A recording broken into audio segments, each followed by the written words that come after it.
Hello and welcome to Wake Up and Smell the Mic S&P 500 review for Wednesday, February 1st, 2023. It's now 6:02 a.m. Central Time.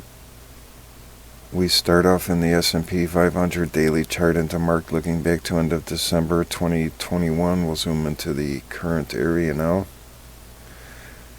The S&P 500 daily chart has printed the combo and sequential sell setup 7 count, and to negate that for end of today on the first end of day, there must be a close below 4060.43 for the price flip to the buy setup count 1.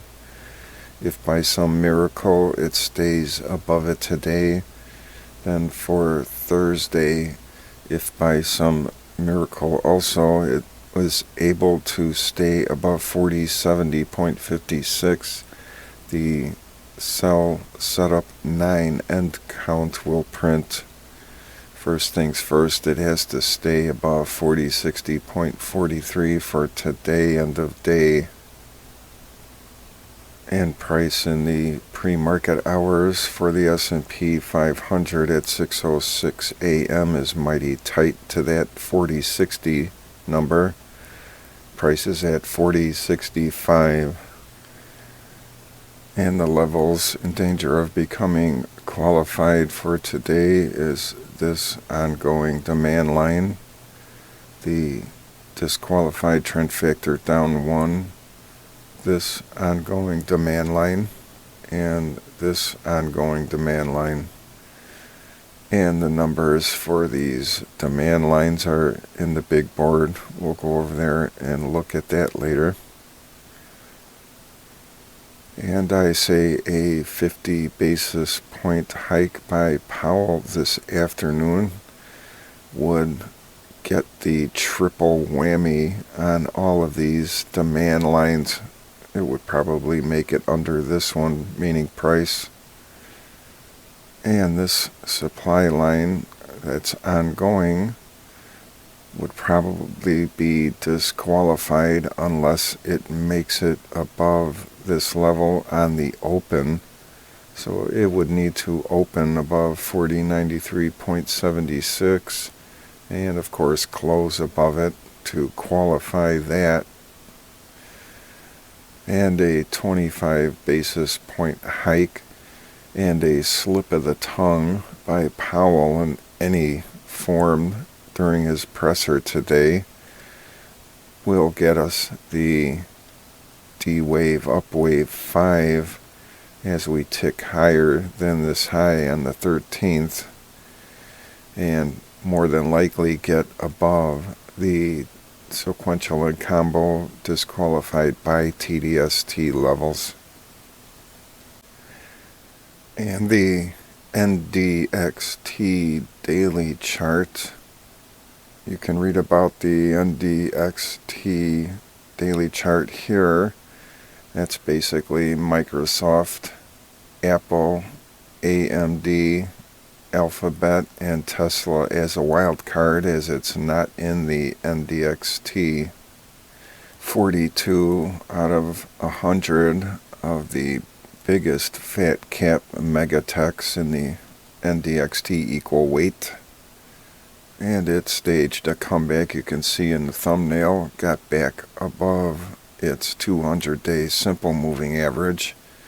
Needs to get back above the 200 EMA moving average, and that looks like it's right about at the top of the 5% rule. See yesterday's video for an explanation on Bulkowski's rule there for the 5%.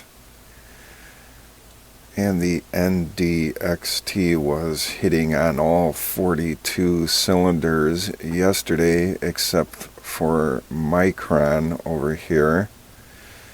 It was down 1.41 points, not too bad, but you can see everything else in there was in the green.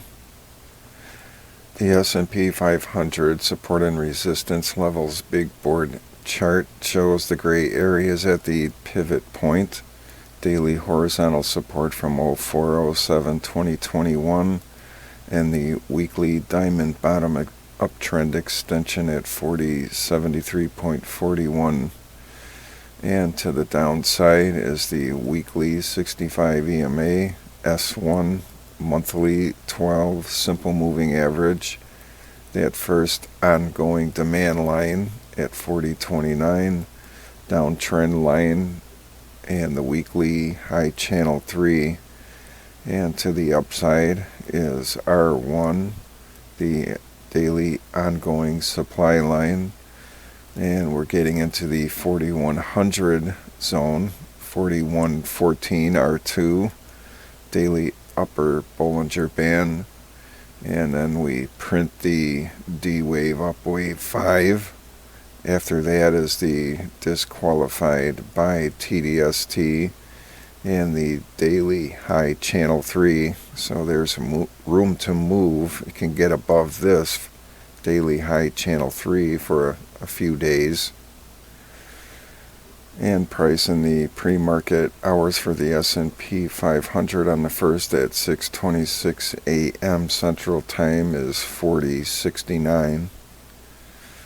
And the NASDAQ 100 daily AD line is still above its 21 EMA signal line, and made a little more room up on the 21 EMA signal line yesterday. It was getting pretty close to going under, and the S&P 500's AD line made it above 10,000, and the SPX 21 EMA signal line 98.72, so it's still well above that and moving up. And the RAC 1 is at 1.46 and pointed up. The ATR2 is at 55.93 and pointed up. And the PPO Extreme is at 2.33% positive. So it made it back above the PPO level 6 again. So that's the next target, get above 2.99. Here's the RAC 1, ATR2, and PPO Extreme chart. You can see the RAC 1 has been living in volatility still. So it went below the negative volatility line at -1 here, back above the positive volatility line at +1. Didn't quite get above the pain threshold at +2. Came back down to the negative volatility line, -1, then back up again above the positive volatility line at +1. So it's still a volatility regime here. PPO is looking good though. However, we're still living in a bearish divergence. The S&P 500 AD line and the MACD line, so we have the AD line pointed up, irrational exuberance, and the MACD is still pointed down. The MACD would have to get above this green line here for the negative divergence to dissipate.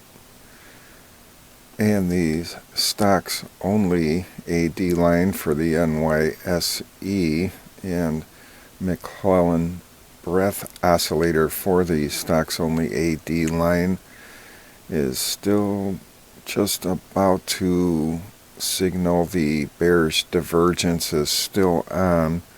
All it has to do is hit this line up here for the stocks only AD line, and that will be a bearish divergence still. I extended this bearish divergence here out further to see if we can get this hit, and it looks like it's going to happen.